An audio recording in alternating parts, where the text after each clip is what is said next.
I'm the public affairs officer for the U.S. consulate here in Hyderabad.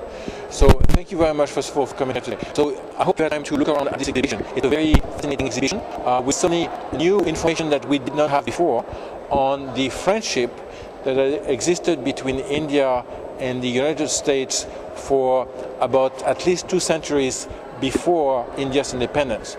For example, in the picture that we have here behind us, you see American citizens, regular citizens, demonstrating in front of the British embassy in Washington, D.C.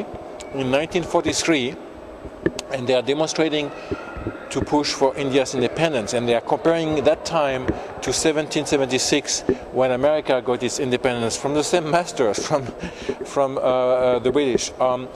So we have another, for example, interesting pictures over there, which is the first time the Indian flag was raised at the United Nations in New York.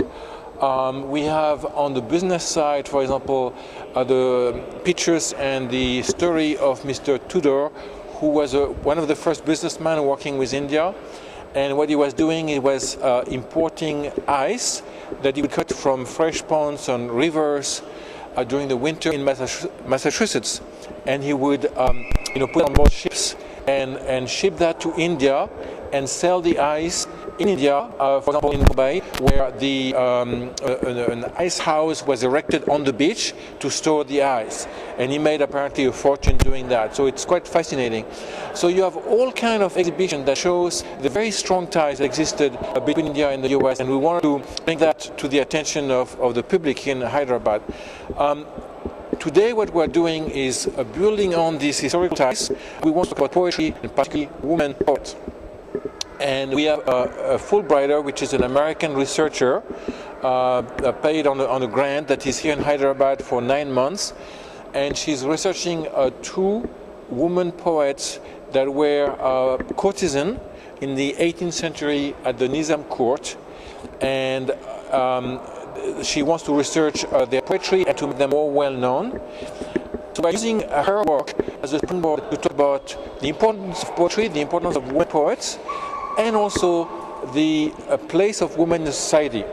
As you know, the US is always very interested in women equality, in gender equality, and in promoting to stop gender-based violence and violence against women.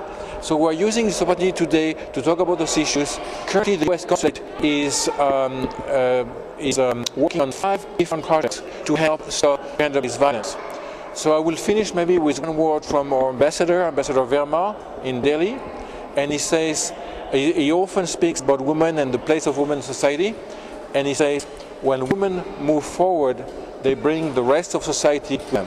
Thank you. Is it the first time you are working on women's era in Hyderabad? Oh, no. On women's poetry? Yeah. On women's poetry, yes, I believe it's the first time.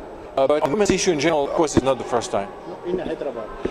In Hyderabad, yes. It's the first time we're bringing this exhibition in Hyderabad.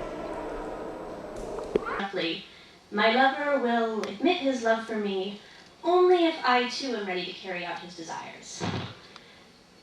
After, Abru Kaman Kiche, he Ustaf Nazar, Tase Parahe Katke me Navak Nevaka. Pulling back the bow of my eyebrow, I looked in that direction, that is the direction of my beloved. But the arrow of my glance fell away. Esanam, Tubito Gosh Zadna Hua, Nala Aka. Last night I was crying on your doorstep, O love. Didn't my lament and weeping strike your ears? E yaar bekhabar, tujhe ab tak khabar nahi. Kab ka guzar ho gaya koche mein maa ka. Oh, thoughtless love, until now I've had no news of you. When will the moon pass?